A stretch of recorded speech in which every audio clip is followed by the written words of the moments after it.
news leader. This is the MTN 10 o'clock news. Good evening and thanks for joining us tonight. I'm Russ Riesinger. Plans for a proposed medical school in Billings take a big hit. Billings Clinic has decided to drop discussion with Rocky Vista University about that proposed $78.6 million medical school in Billings. The hospital cites other educational commitments and concern with comments made by company representatives overseeing the project. Q2's David J. joins us now with more. David? Last month, Rocky Vista University announced plans for the Montana College of Osteopathic Medicine. The plan calls for the 135,000 square foot building to be on 12 acres here at Shiloh and Monad. The proposal called for Billings Clinic, St. Vincent Healthcare, and Riverstone Health to share clinical rotations. It also states concerns with Medforth Global Healthcare Education, the company overseeing the university and the project. In an email, Billings Clinic alleges that on two separate occasions, an executive representative of the medical school cast aspersions on a proposed medical school in Great Falls on the basis of that medical school's Jewish affiliation. Those statements intimated that a school with a stated Jewish heritage may not belong in Montana and would not be able to assimilate in the state. In a third instance, a different executive representative of the medical school referred to a female Billings Clinic leader as a token. Rocky Vista University Provost David Forstein emailed Q2 stating, "RVU is deeply committed to providing our students, faculty, and staff with a diverse, inclusive, and safe environment. We simply do not condone disparaging or insensitive comments targeted at any race, ethnicity, gender, or religion." Meanwhile, Chamber President John Brewer states, "The Billings Chamber of Commerce recognizes the concerns expressed by the Billings Clinic. The decision aligns with the Chamber's core pillars on diversity and inclusion." And David Forstein says, Rocky Vista is taking appropriate steps to investigate the allegations and is committed to the development of the project. Russ? All right, David J. reporting. Billings Clinic also states in the email that its board of directors reviewed these issues Tuesday and voted unanimously to end conversations with Medforth. We now know the name of a fugitive killed yesterday by U.S. Deputy Marshals between Columbus and Reed Point. 41-year-old Christopher Cook of Georgia died after leading officers on a 35-mile chase down Interstate 90. Now, the Highway Patrol tried to stop Cook outside of Laurel, but he took off. Once the chase ended, authorities say Cook walked away from the scene, pulled out a gun. After ignoring commands to surrender, two deputies shot him. Cook was wanted by Franklin County, Georgia police for aggravated stalking and a felony charge of making terroristic threats. Well, the Montana Department of Justice Division of Criminal Investigations is still investigating. President Biden has announced that Vice President Harris will lead the effort with Mexico and the Northern Triangle nations to tackle a sudden surge of migrants, including women and children, at the southern border. That announcement came as the federal government opened another emergency shelter to deal with the influx. Danya Backus has more tonight. If you deal with the problems in country, it benefits everyone. President Biden is tapping his Vice President Kamala Harris to oversee U.S. diplomatic efforts to address the recent influx of migrants along the southern border. While we are clear that people should not come to the border now, we also understand that we will enforce the law and that we also, because we can chew gum and walk at the same time, must address the root causes. CBS News has learned the Biden administration plans to use the Freeman Expo Center in San Antonio, Texas, to house up to 3,000 unaccompanied migrant children and convert the San Diego Convention Center into a makeshift shelter for 1,400 minors. Border Patrol stations are no place for a child, and so what we're trying to do is, as quickly as possible, move them from Border Patrol into HHS custody. Senior Biden administration officials and members of Congress visited an emergency facility in Texas Wednesday.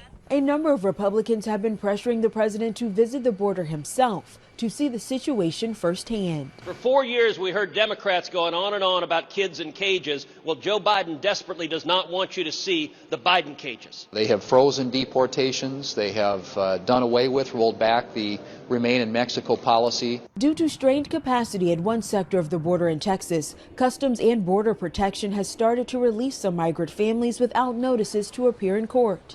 Instead, those families are being given instructions to check in with ICE at a later date. Danya Backus, CBS News, Los Angeles. And President Biden will hold a news conference tomorrow afternoon where he's expected to answer more questions about that situation. Meanwhile, Montana U.S. Senator Steve Daines is heading to the border on Friday to get a first-hand look. I talked with him at length today about that, and we'll have that story tomorrow night here on Q2. All right, turning to Chief Meteorologist Ed McIntosh. Some dangerous storms developing through the southern U.S. tonight, Ed. That's right, and it could continue right into tomorrow. Take a look at where the convective index is, and when you see that red shaded area, we don't see that very often between Memphis and Atlanta, or anywhere on the map really. The problem is we're going to watch these storms moving out of the Dallas area. This is the current radar coming in off the Gulf, and we're already seeing some of those stronger storms develop. They'll continue to move up around Little Rock and Memphis, even during the overnight hours, and then continue to spread for Birmingham, Atlanta, all the way up as we start looking into through the mid-south around Nashville by tomorrow afternoon. By tomorrow evening, this could spread all the way up towards Chicago and St. Louis. For us, we're going to be talking about spring weather that means snow showers. We'll talk about that in a few minutes. All right, thank you, Ed. Well, a generous donation made to the Billings Food Bank this week has staff sending a call to the community. The meal delivery company HelloFresh donated 27,000 meals this week, and the food bank needs help to get them cooked and packaged for distribution. Q2's Mitch Leahy has more. This week, staff at the Billings Food Bank are sending out a call for community volunteers with a background in food service after HelloFresh made a generous donation of thousands of meals to the Billings nonprofit. HelloFresh is the largest meal kit provider in the U.S. Usually, people have raw ingredients and a recipe delivered to their doors to cook a fresh meal at home.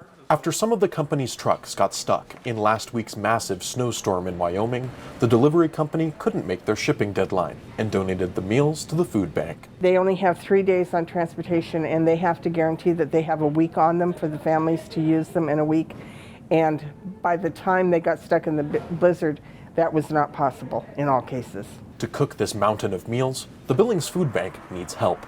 From the hours of 9 a.m. to 5 p.m. Wednesday through Saturday this week, food bank staff need all of the chefs they can get. We have enough space in the kitchen, so we can have probably 2 or 3 teams cooking at a time, and subsequently make it go much quicker. After the meals are prepped and cooked, they're scooped into trays and ran through a heat sealing machine.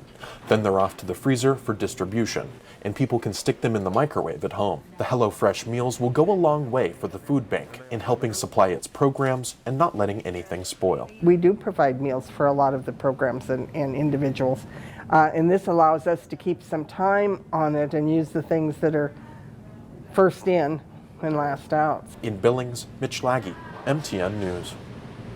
Thank you, Mitch. And to schedule a time to volunteer this week, you can call the Billings Food Bank. If you get the answering machine, leave a message and staff will call you back. Right, sticking with the topic of food, imagine doing the same job every Monday through Friday for 46 years. Well, for one lunch lady here in Billings, it's been a labor of love. Q2's Janelle Slade has the story. Ermtraut Schessler has been walking from her home to Newman Elementary for the last 46 years. And this day is just like any other. Well, maybe not like every other day. This day, Miss Irma is met by hundreds of students, colleagues, family, and friends who want to celebrate and give back just a little of what she's given them. 46 years. Right. That's a long time. Yes, it is, but it went fast. Excuse me, please. Miss Irma truly is an incredible individual in so many ways. She is extremely feisty. She's full of energy. She's 83 years old, but you would never know it. She comes every day with a smile on her face, ready to serve kids. She's just a delight to be around. She uplifts the students, the staff, and I'm so fortunate that we have her here on our team. I enjoy children. That's why I did that for so many years. Her smile sort of makes my day. I'm usually in an okay mood, and then when I see her, she makes me very happy.